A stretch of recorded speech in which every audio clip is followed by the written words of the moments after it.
By the way, he said that. Oh, he switched it. All right. So we'll start. Ready? Okay.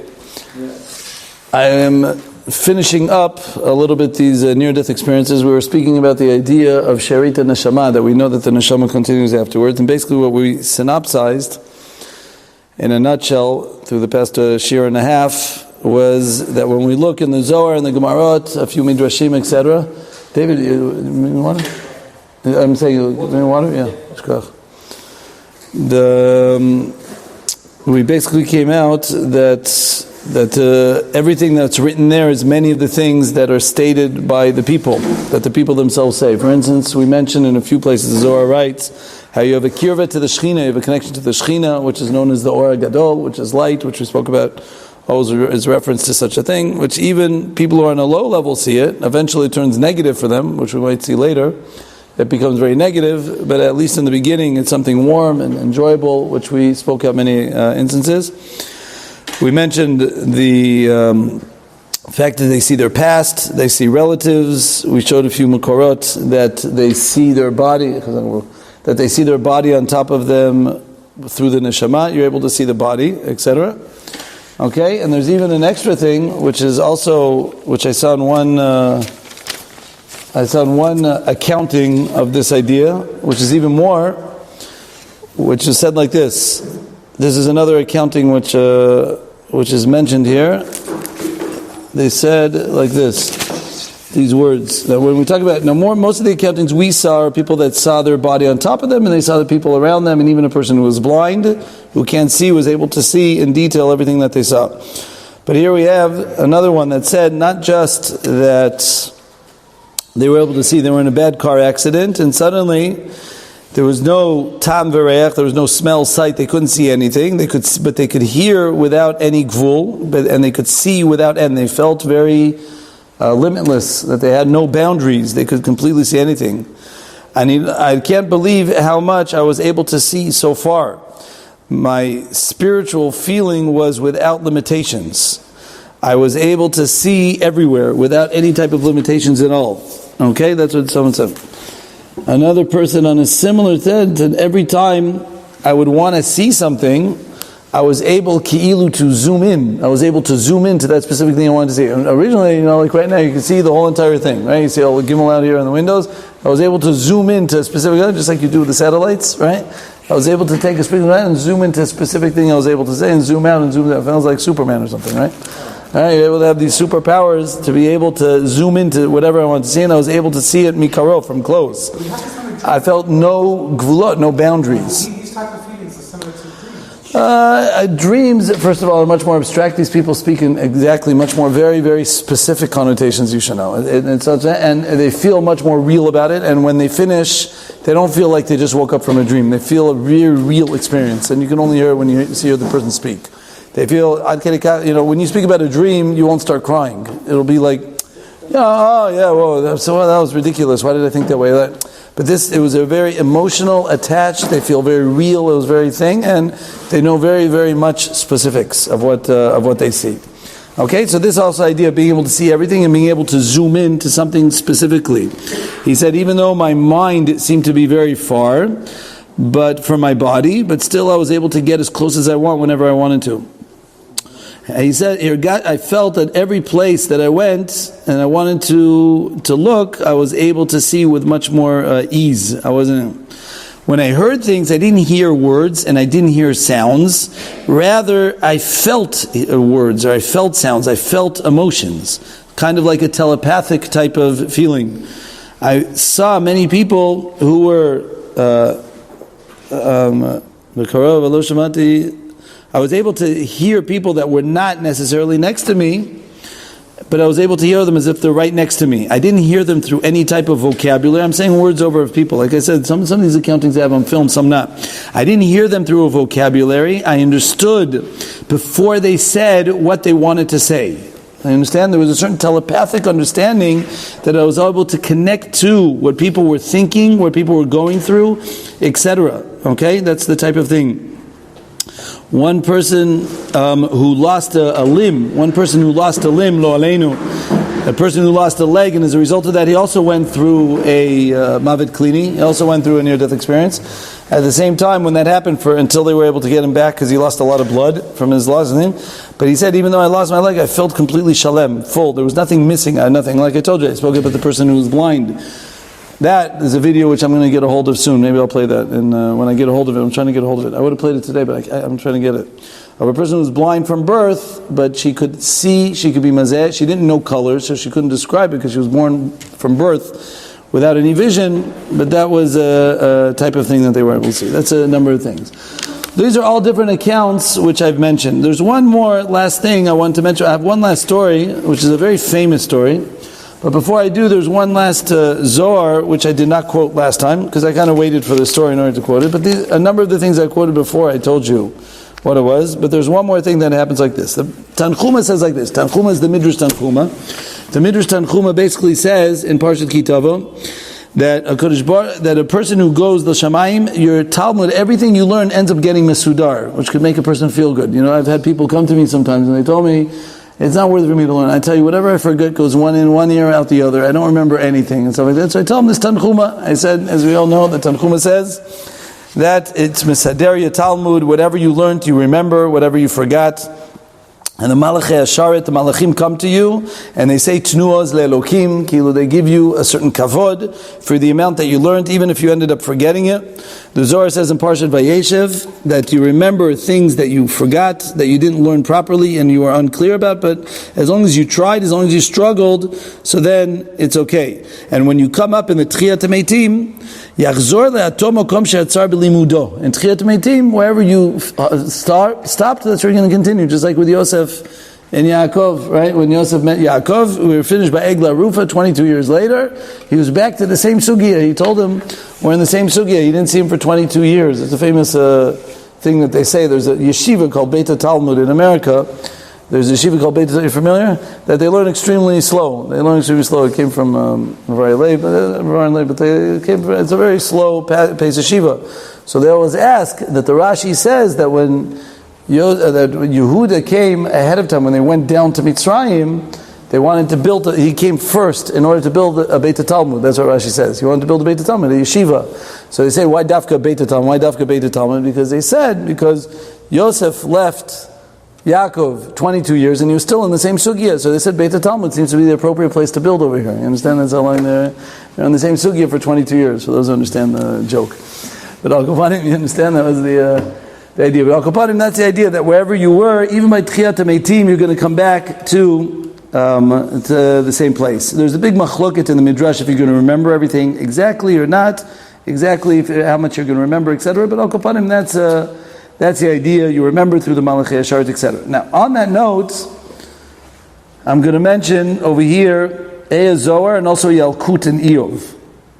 And over here, this is important, especially to our Gomer for the next piece I want to show you. The Yalkut says like this: B'shat mitato mechayvim oto lichtov ma'asav. You're forced to write down the things that you have done in your life, and you have to sign on them. You have no choice. In a court, you can lie, you can wig it, you can pretend, you could plead innocent, etc. Over here, you're stuck. There's nowhere to run, and it says you're going to sign on it. And they put in front of you all the Sfarim, which I'm sure we're familiar with, and they show you the Maasim that you do. And it says, Biyad kol adam yichtom. It doesn't say Hashem's going to write it. It says you yourself are going to write it. In other words, minei ubei, as they say, from you yourself, it's much more difficult to be able to survive this one. You are going to watch. I one time mentioned a story, which I'll say b'kitur, because I think a few people here know it. Is the person that there was a geneva, there was a geneva in the wedding. Someone stole the money to the banquet. I don't know if you remember that they stole the money to the wedding. It's just exactly what he's saying over here. The guy stole the money to the wedding and no one knew who it was, and they were trying to find out. I get him cutting it short a little bit. Until a few weeks later, when they were playing back the video of the wedding, so over there, when both families were there on the side of the Chatan Kala, they saw during the time where the father of the Kala was dancing with his daughter, at the time they was doing what we call the mitzvah dance with his daughter, they could see in the background of the video, they could see the father of the Chatan pulling the checkbook out of the mechutan's jacket. He was pulling out the check out of his jacket and he was kind of stealing it. Now, the problem with this story is what I told you, is that they were all sitting there in the video. There's no way, he can't run to Honolulu here. There's nowhere to run. He's sitting in front of everyone. You could run, you could play and say, no, it really wasn't me, it wasn't. We know the evidence is in front of us. We see it with our eyes. You understand? And everybody knows you would be twitching in your feet. You wouldn't know what to say if such a thing, chas v'shalom, happened to you, and it would never happen to anyone in this room, obviously. I hope it doesn't happen to your mechutan either, right? The person getting married to. But al kopanim, in the end of the day, that's what happens upstairs, you should know. When you get this, and I'm using this almost as introduction, I was going to speak about it anyways, but it's an introduction to the next story, a famous story which brings out this idea. When it happens to the person, you don't realize how much you are affronted with this measure, with what occurs. Okay? That's that. Possible to ask a question related to the learning, Rabbi? Yeah. Could you get a Mesilta Sharm in the back? Check if there's a Gerata Gra in the back of the Mesilta Sharm. Could you just check? One of these farms. I think in the back of the Mesilta Sharm it should be. If there is, if not, I don't think Gerata Gra, that's really what I want. Yeah. In the name of Rabbi Nachshoni of Breslov, there's an inyan that when you come to the next world, if there's something that you didn't learn in this world, you're stuck. Yeah. But if you learn it, no matter how cursorily you learned it, then you get it in Olam Haba. It usually means, look, I don't know if Rav Nachman says that, but that usually means if a person struggled or wanted to learn it or tried to get there, his she'ifot were there, meaning his drive was there to get to it. He didn't make it. The guy was trying to finish Shas, but he didn't make it. These types of things, so then it's usually there. As opposed to if he laid it back, so then it doesn't happen. You got it? Okay, great. That's very good. I have to find in this nusach, please. Baruch atah Adonai Eloheinu melech haolam she'kol neh b'ra. Yeah, I'm listening. Someone is better off doing daf yomi or going beyun and doing all that? Right, it sounds better to do daf yomi. I understand what you're saying. Yeah, that's the big machloket you should know. If we get it, and this is a whole share in itself, I have to be honest with you, but the Graz actually holds that there's a certain ma'ala of covering a lot of ground in covering as much ground as you can in order to be for the reason I'm saying. Now the Litvishers don't agree. Surprise, surprise, right? They're not so into that. We all that you have to learn. Now if a person just learns that's the reason why people do Chok L'Yisrael, that's why people do Daf Yomi, that's where these things come from. Or people try to cover as much ground as they can. It comes from this concept, okay? But the other side of the fence holds that if you don't learn at all, then it's not good. If you worked and you tried and you went through it, you chazered, you can't say, okay, so I won't chazer, I'll remember anyways. You have to try to chazer, try to remember something again. And then if I forget it, what can I do? So then you get a free ticket. You know what I'm saying? But that's a difference. And if I could put it in the category of Chasidisha and Litvish, it's a little bit that difference. If a person was aiming to get there, right? If a person wants to, I'm trying to do. So there are shitot that hold, like he's saying from Rabbi Nachman, but there are shitot besides that hold that there's all share. There's a Hilchot Talmud Torah in the Graz in the Balatanya. He speaks about all these things in detail. But you should know that it's definitely a thing. Okay, let me keep going for a second. Okay. So that's this nakuda about what happens. Now, wait, now you took me back there. Yeah, I was over here in the Zohar in Parshat Naso, Daf Kuf Chavav, where he writes that a person sees all his ma'asim, etc., and he writes like this in detail. I'm more or less quoting almost came out word for word from what he says. When a person's lying down in his bed, he has two malachim that write down word for word his whole entire lifestyle. Meaning the person's dying or whatever it is, he has to give a din v'cheshbon on every word that he said, and he has to be modeh, he has to agree to everything that happens, on every single thing that happens. Every malach that is created by this person that he created, right? As we all know, every event that I do creates a malach, it creates an angel, whether it's good or whether it's bad. And he doesn't go until he gets din in olam elyon, in the higher worlds, until there's a din. And when there's decided that he is going to die, when the time has come for him to pass away, Yored lefanav comes in front of him the malach hamavet becherev chada. Okay, he gets a big sword. The malach hamavet comes to him with a big sword, and the malach hamavet is full of eyes. This is the famous description of the malach hamavet. They say there's 1,000 eyes or 100 eyes. There's a lot of eyes. That apparently is what it is. There's ideas and sword behind them. Not for now.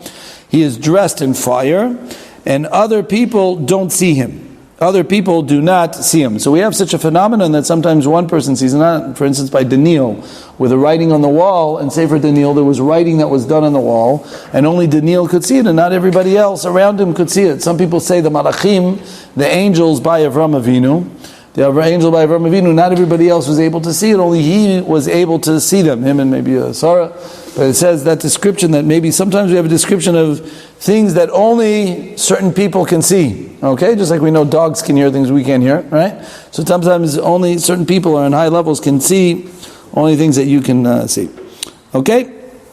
Okay, Shagomrim. And then this Malach Mavet comes, he says there's 3 drops of blood on top of his sword, which is what causes the person to die.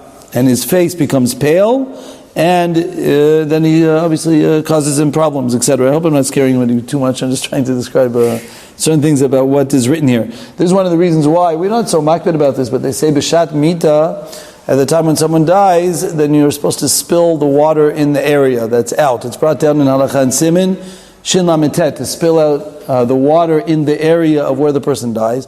And it comes from these 3 drops, because they say these 3 drops are put on the sword of the Malach HaMavet, and that's how the person dies, so that Ki'ilu poisons all the water in the area, not Kedai to have it. If a person has in the house some types of soup or something like that, he's officially not supposed to drink it, okay? But you're not officially supposed to drink it.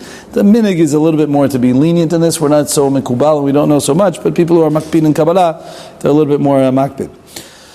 Then he continues, the Zohar continues, Libo dofek bechazaka mizdazeh, he shakes and his heart is a little bit in fear of the Malach HaMavet. His ruach goes from each ever to each individual limb. And he says, Oy loy al ma she'asiti b'chaya. And this is what I told you, and this is the most important. The person's main grief is in what he did. It's in the nakuda of what he did during his life. It's not actually the fact that he's going to go through pain and all that. The grief and how I can't go back on what I've done. It's too late. That is incredible agmat nefesh to say, if I only just did that. Oh, this little thing I could have done and I would have been there. All these little things, it's such a chaval. That is the most painful experience that a person can go through.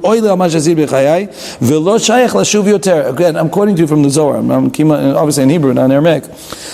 He tries to hide, after this feeling of anguish and guilt, he tries to hide away from the Malach, but he can't.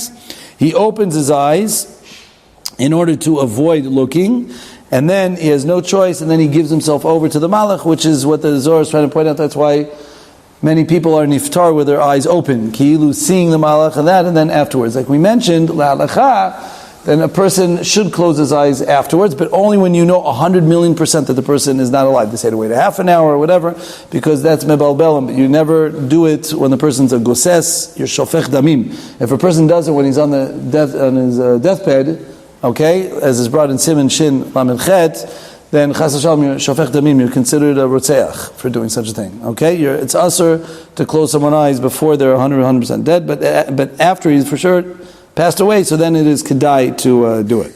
Okay, and then he brings how difficult Dani Mato, how hard is the death or not, depending on how much hana he got from his averot, not just how many averot you get, but how much hana you got.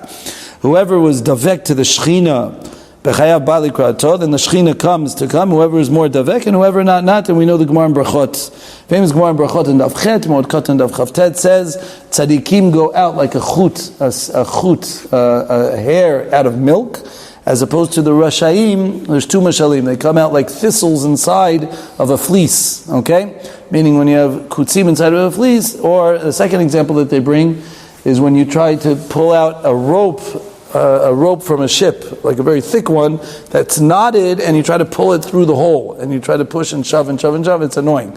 What's the mashal? This is something we'll speak about later, but it's the same idea. The more a person is shakua, he is drenched in his body, the more he's become of it, he has to be pulled out limb by limb. Kilu, the neshama is stuck in there. It's not able to go because his body has been so thickened, has become so dense, that the neshama has that much more difficulty being able to leave the goof. There's a lot of difficulty being able to leave the goof, and it has to be shoved out this way and this. It's similar to like I said, kutzim that are inside of a fleece, thorns inside of inside of a fleece. And it's one by one, and you pull, and also hairs come out with it. Very uncomfortable, very annoying. Besides the fact how tedious it is, and now it's a difficult job. You understand? As opposed to the tzaddik, of course, what we call mitat neshika is the highest level. I don't know if we're going to read mitat neshika, all right. But at least this idea is it's just kind of like a thread that comes out of the milk. It's just like a soothing type of, enjoyable type of passageway, because the neshama was already there. It doesn't have to go far. It already is connected to the Shekhinah. The neshama is already getting to the Shekhinah, and the body is no interference to him getting there, so it's not so bad. You follow what I'm saying? That's B'ikaron about what happens from that Gemara. Like I said, that Nakuda will be able, will speak out. But that's the last point from all the points I was mentioning about what happens at the time of death, of what I told you, besides the seeing the relatives and being able to, and all the other things of seeing the light and everything like that. And with that, I will now say a more popular, famous story which got around in Eretz Israel in detail. I have it on video if anybody wants to see it. I'm happy to give it to you. I have it on a video, on a disc on key if anyone wants to see the actual video of the story which I'm about to say, but it's all in Hebrew, that's why I decided to speak it out in English. Yeah. When does this take place in relation to the light, the family? When does this take place? It sounds like this is right away. At the turnover from life to death, basically, right. During that time period when it goes in. It happens soon afterwards. Now, the experiences we saw, it happened pretty soon, right? Because we talked about people who came back, right? The light, that comes pretty soon afterwards, but exactly, like I said, we can't bring proofs from all the people that died and came back because not all of them got to see everything that we saw, you know what I'm saying? Say again? It takes place after those experiences that they were having? Oh, this last thing, Pchuto, yeah, it should. Now, again, you're going to see from the story at the same time, simultaneous actually. But according to the Mashmaot, it happens a little bit of stage after. That's why, like I told you, I think most people don't see this because it happens afterwards and they came back before they got hit over the head. You understand? If they got hit over the head, I don't think they would be still not religious like some of these people were. Yeah, huh? No. Okay, so follow the story and you'll see how it all sits in place in the same type of way. It's not all beautiful what in the end of the day? No, it's not all beautiful in the end of the day. That's why we have to do tshuva. That's exactly it. It's not always. In the beginning it is, and that's why everyone comes back like we saw last week. There's a loving God, who cares, it's warm, it's enjoyable, etc. There is such a thing, and it's all true. But in the end of the day, as we know, everyone gets their pekala. Hopefully nobody in this room, but Zot Hashem, you're all, like I said, you're coming to shiurim, and that's, you're doing very intelligent. Not wasting your Motzei Shabbos just doing dishes or something like that. No, I'm just kidding. That's Doing dishes is also important. That's another mitzvah, I understand, I'm not saying that. You can do the dishes afterwards. But when you do things like this, then you're pretty safe. Okay, so here we go. Here we go with the story. Okay, now this is a story of a person who was nifter about 20 years ago, 21 years ago to be exact. His name was Sharon Nachshoni. Sharon Nachshoni. He lived in the north. Okay, he does live in the north actually. Okay, if you want a somewhat detailed story, he died in Sivan, Chafal of Sivan. This is his story basically. He's a person who was in Miluim right after he finished the army, etc. He was what we call a Shabak. He was a person who was like a bodyguard, I guess, of certain important people in the higher things. That's what he would do, and he would stay home a few days, and he would go to do his job a little bit towards the south or whatever it was. He was driving in the morning, 6:30 in the morning, okay, on his way during, like I said, it was in Chaf Aleph and Sivan, a couple weeks after Shavuot, and he was 26 years old at the time, so you can figure it out right now, he's about 46. Anyways, he was driving very comfortably in his car, and suddenly he was driving with his hand inside the steering wheel also, by the way. So I don't recommend doing that because he had a sign inside his steering wheel. It's a typical Israeli type of drive over there. And suddenly he heard a massive explosion. He didn't know what the explosion was, but the explosion on the mice afterwards was his rear tire blew completely flat, like completely blew.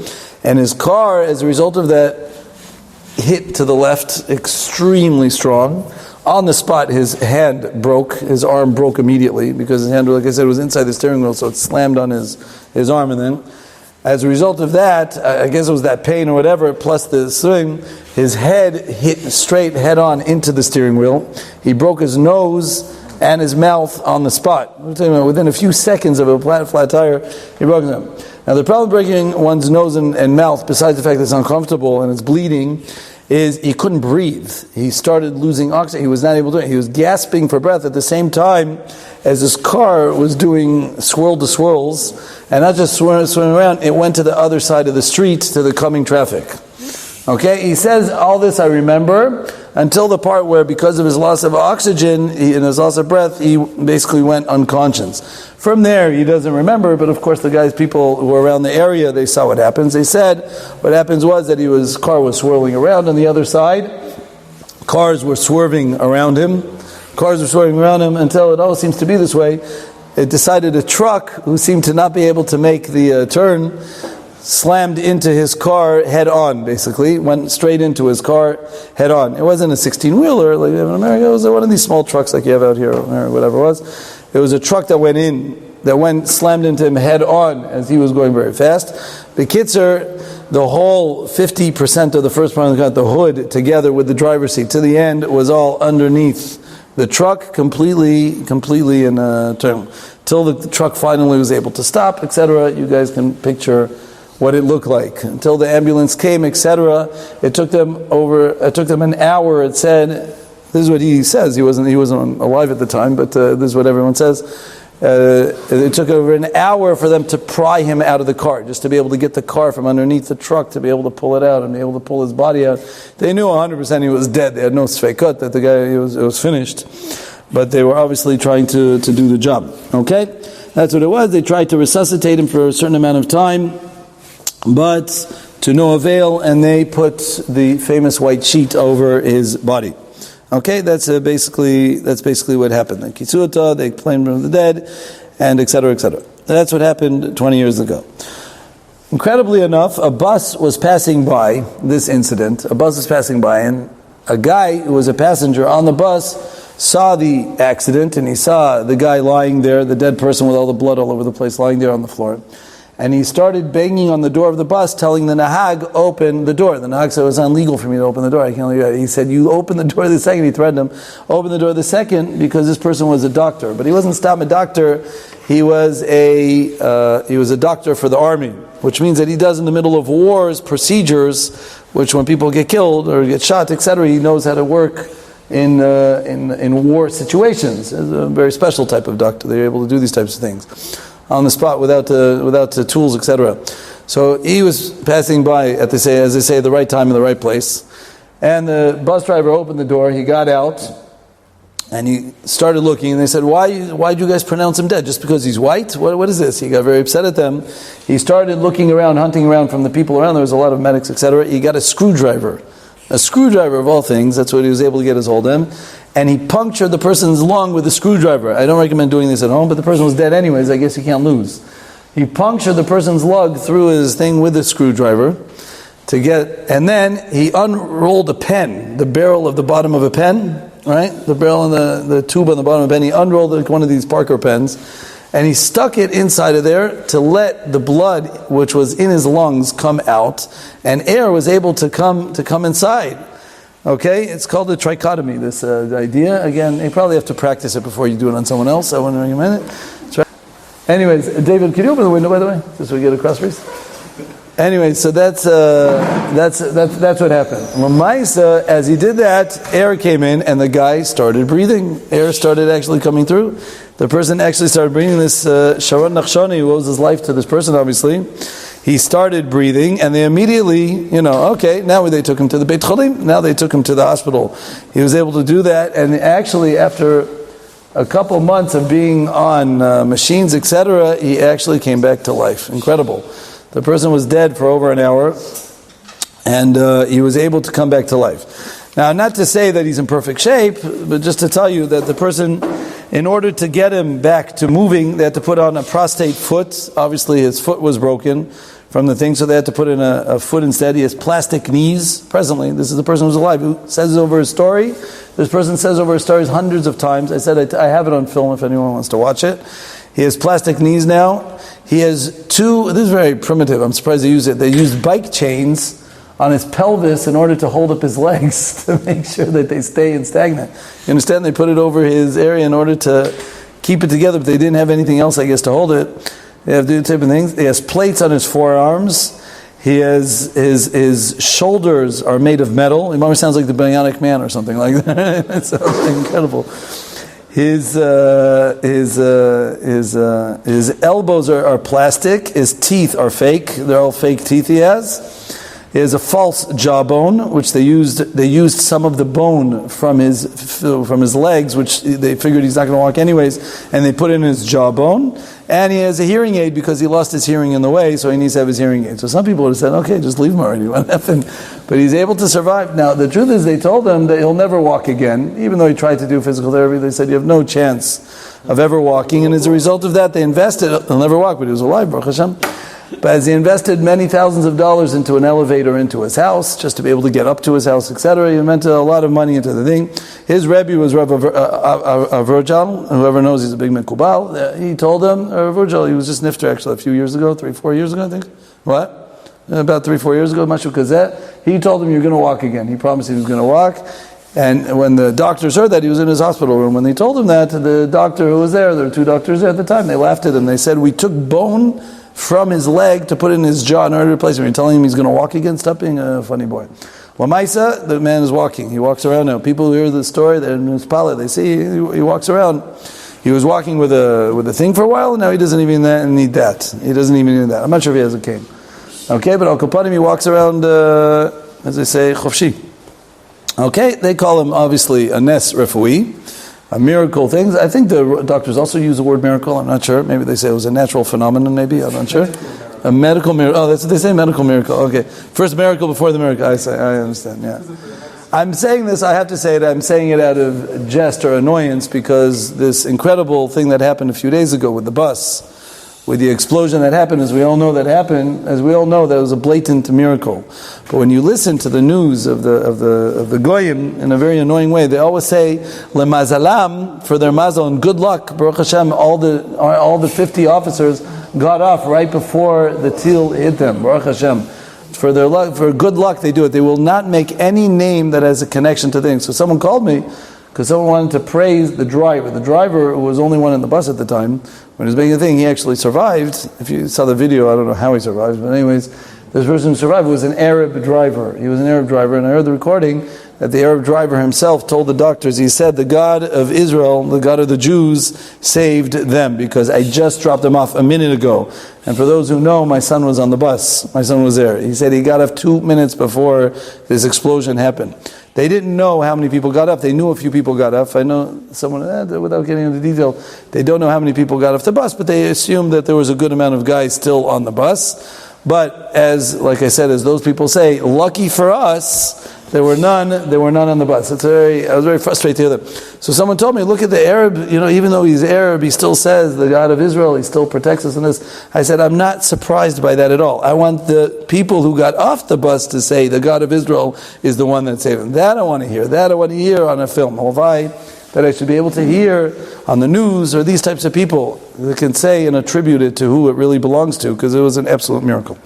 Al Kopanim, but that's the same thing over here that they say was a medical miracle.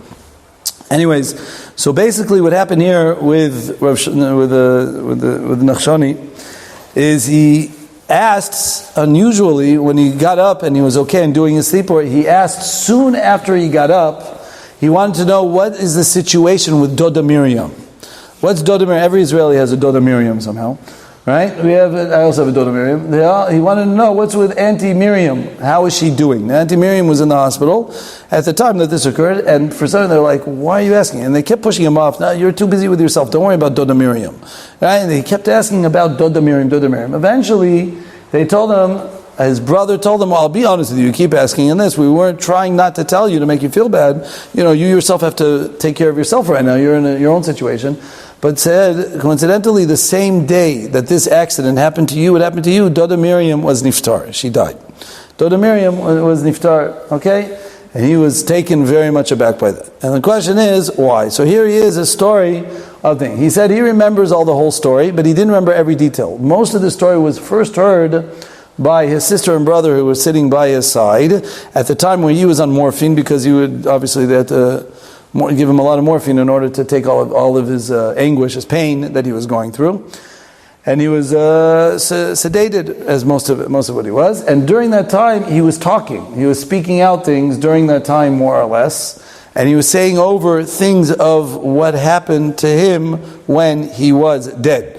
Now he said even after they said it, he remembered most of the details, and they were writing down everything he was saying. So they wrote down every single thing he was saying while he was sedated about what happened during that time period. Okay? And now I'm going to tell you what he said, unless you want to wait till next week. No, I'm just kidding. How can you talk with a broken jaw? I mean, he broke his jaw. Oh, I don't know exactly. Maybe that. No, they fixed up a few things. He was still. When they took him, then I think one of the first things they did is they took bone from his leg and put it in the thing right in the beginning. They were able to do that. They did a few surgeries before he even came to being. They did a lot of surgeries in order to fix him up. So I assume that's what they did. I don't know. I'll give you his phone number. You can ask him. Anyway, so that's what happened. So first he says, I know you're going to be surprised. He said he saw a cave of light going through light. That was the first thing he said. He was going through light and the thing. It was a light without an end. Okay, basically we've heard that a few times already, but it was a very good feeling. Then he said he saw a number of people that as he was walking through the light, he saw a number of people on the side that were beside him on the sides. They were all his relatives who have passed away. Okay, also we've seen very similar things. They were all dressed very nice, etc. Krovei mishpacha, they were dressed very nice. He brings names of them, even my father of this person, Mashiko, and this, I don't know. He names a whole bunch of people, so I don't think you really care. And he said, I was looking for my grandfather. Why was I looking for my grandfather? Because I remember my grandfather, who was not alive, but I remember my grandfather was a very nice, everybody loved his Saba. Everybody loved Saba because he always took care of everybody. He did everything to be able to take care of everybody. He was a fantastic person. Everybody loved him. He was an East Sadiq, etc., Bal Chesed, etc. So he was asking the people on the side, where is Saba? They said, actually, Saba is inside trying to vouch for you. He's trying to claim for you. He's trying to help you out here. He's trying to get you on the good side of the books, as they say, which I think, according to what he feels, is the reason why he came back. That's what it sounds like to me. Okay? And he said, I saw these people dressed so nice and appropriately, and then he looked at myself. He said, I looked at myself and I was disgusting. I was like metunaf, very soiled, and magil and ugly and not, I was dressed very inappropriately, like smelly, very not matim. I felt very inappropriate around all these patients. Suddenly I felt a number of bushot, of embarrassing things that happened, of embarrassing things that were standing in front of me. Okay, there were two voices that were speaking in front of me. Now over here we talk about a Jew, so I guess it's different from what the other people saw to a certain extent. And like I said, some people see accountings like this, but not all of them. He said there were a number of Talmidei Chachamim that were sitting there, etc. Someone even told me, I don't remember who it was, maybe someone's wrong, I can't remember, that they said a number of these accountings always say that they say the Ben Ish Chai. Also Ashkenazim, also this, also that. They seem to say the Ben Ish Chai. I'm not saying names we saw or this, but whatever it is, but Al Kapanim, that's a fact. And he said, and the beginning was the voice which was against me. There was a voice that was against me. And the voice basically said, it's got to be him or Auntie Miriam. It's going to be one of you. That's what the voice was telling him. It's going to be a choice. And we're going to get one of you. It's time for one of you to come up. So he was, as they say in Hebrew, mitnadev. He was willing to, how do you say in English, to mitnadev, right? To volunteer, right? He was willing to volunteer himself and say, oh, let her stay. But then there was another voice that came out and said, no, he has the capabilities of producing for the future. Auntie Miriam was first of all older, I guess, but I think it meant a double entendre. First of all, they said you're able to be productive, meaning to have more kids. The guy was Psachol 26, that's first of all, but I think also be productive, and this is what he did do, what he has been doing for the past 20 years, to be Makarev people, to get people closer to Avinu Shebashamayim. You have the capability to create people. So he said, so the other voice was saying, we prefer to keep you around in order to do things. I prefer that you do it. Okay? And you should do those same things. So then the bad voice came out again and started to be mefaret in detail all the things that I've done begalui in front of people, and benistar and in hidden, and it was in front of all these people. Okay? Or in front of whatever it was. He said it was incredibly embarrassing. Everything I did from when I was young to when I was old, there was a lot of bushots all the hate of people was upset about, the lack of kibud av'em he brings, the lashon hara, the amount of lashon hara I spoke, all the stealings I did sometimes in business, or the things I did in order to make an extra buck. Things that I did which were not tsanua, or things which were not tsanua, which he doesn't mefaret, as you understand. He brings, and it didn't sound like he knew the Gemara, because he said, I didn't even know where this came from. He brings two lines that they said, Nasata v'natata be'amuna, did you do business accordingly? Were you waiting for Mashiach to come? These are the two things to be Yeshua. Now, those of us who know, at least those of us who've been in the Yud Gimel Eikum share, that is Gemara and Shabbat, right? We all know the Gemara and Shabbat and Lamed Aleph, that says the first things they ask you, Sepiti Yeshua, and Nasata v'natata be'amuna, those are the first two things that they ask you. If you were honest in your dealings, etc., and were you really waiting for Mashiach? Are you worried about the Shechina? We spoke about why Dafka those two questions, but at least he says, and I didn't know where that came from. So I don't know, it didn't sound like he knew these halachot or the Gemara, whatever it is. It brings down, he said they started getting in detail. I borrowed someone's phone once without paying him for it. Back then, telephones cost money, right? So I guess he borrowed someone's telephone, and I didn't pay him. And they brought that down. I made a netter to the Beit Knesset. I promised money to the Beit Knesset. I didn't give the money. Okay, guys, you heard? Okay, and I didn't give the money to the shul yet. So that was also a kitrug on my kel. An interesting thing he says here, that he brings out a couple things. He said, first of all, you did everything only for money or for your own kavod. You heard other people, you're always looking for your own covenant. And then bring down here 1 second. So the good voice came out and said he gave money to a certain a yeshiva or a shul. I think it was a shul. The Darta Beit Knesset, he gave a certain money to a shul, and he was torem to the shul a good amount of money for a certain thing. And the bad voice came out here, this one. He said, yeah, but he only did it for his own covenant because they put a plaque and his name in big in the place where he dedicated the money. You heard that, guys? Take this home. Yeah? It's unbelievable. That's what he said. So he only did it for his own covet, so he shouldn't get any schar for it. It took away from his schar. I'm not saying not to donate the money. Maybe you can get rid of the plaque if you want, but you still donate. Yeah, it said every little thing that I did was on record. Shabbat, kashrut. He said, I got a plus one time. I was mesamech, chatan v'kala appropriately. I got a big plus for that one. He Mamash says in detail all these different things. And these are things that they wrote when he was talking. Now what I found very interesting is he does bring like this. He said, I couldn't believe how much of a kitrug, kama norahu. Now again, I don't know if this guy he wears now a kippah suga. I think he became from this. I don't know if he was from before. It didn't sound like it, but I'm not sure. He said, Lo emanti kama norah. Dibur ra lashon hara. Every dibur, every little thing that I said negatively, every lashon hara I said in the wrong thing, how much cheshbonot in Shemaim there was on every individual word. Now that's why I mentioned, I just wanted to show you in the Igeret HaGra. I'm sure this he didn't know. The Igeret HaGra, in most of the letter, he speaks about how bad. You have to be careful. Al elu dvarim shadam ochel lashon hara keneged kulam, and how much I could be marich. I'm reading through the words of the Vilna Gaon in the letter, who was speaking to his family. He could have spoke about Hilul Shabbat. He could have spoke about a million things, eating properly. But this is what he lengthens about.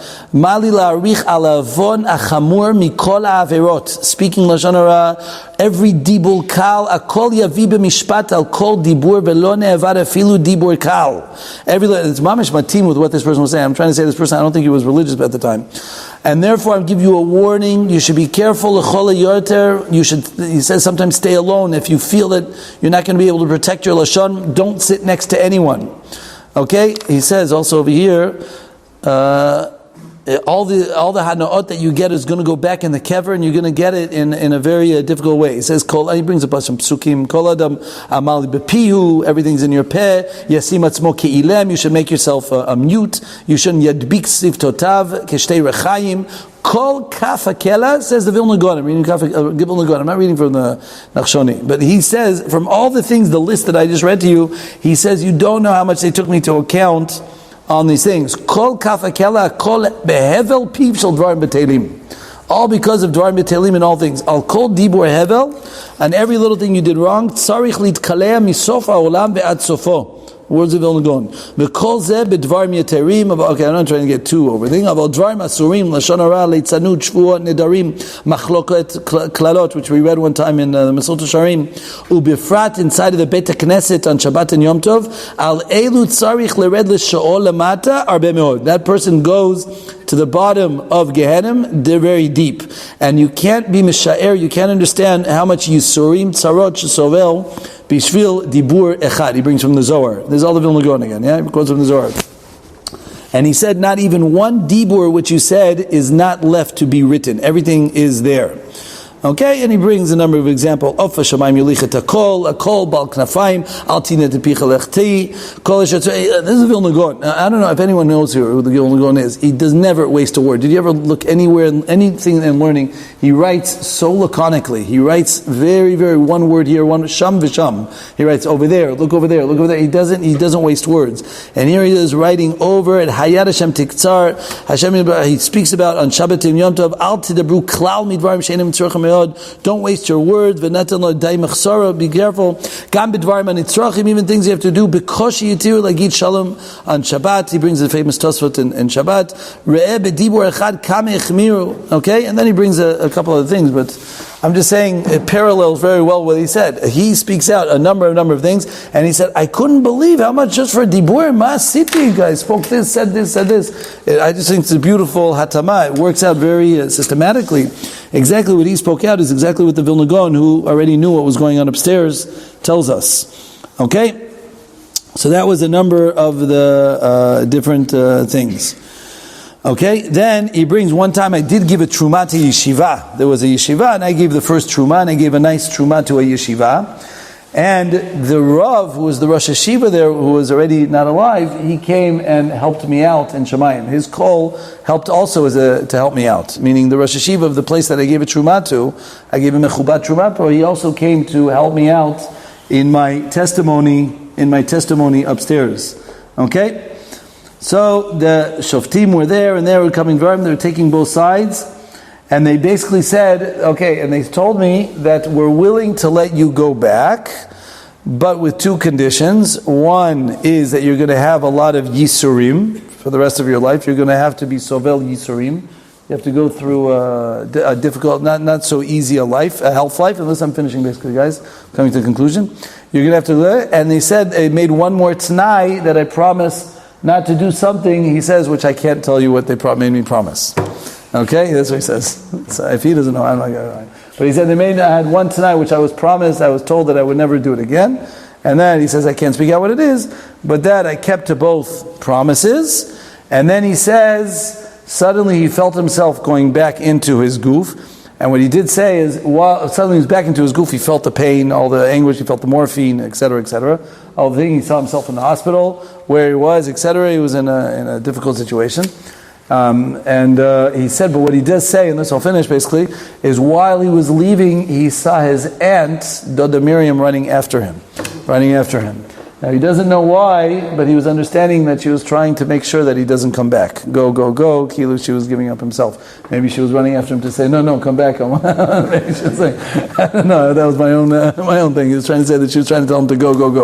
But anyways, Doda Miriam was running after him. That's why, right when he woke up from this instance, he kept asking about Doda Miriam. Where's Doda Miriam? He had this whole thing. He wanted to know what happened. And like I said, Mamish, at the same day that this happened to him, that's what happened to him. Okay, so that is this last event, a very famous story, which I think he has even more details. If you want, I can get it. But at least with this, we finish these near-death experiences, and also the mishpat that happens at the time when a person dies. I went through about 5 or 6 different things that goes through a person's life. I'm sure there's a lot of other things which are unspoken, which some I hope you will experience, some I hope you won't experience. That happens after a person dies. But at least the common denominator is there's a certain amount of enjoyment, a geschmack, something that you do. And I have to finish with one last story, which someone told me. He was in a taxi cab speaking to a taxi cab driver, and the guy himself told him it was a chiloni.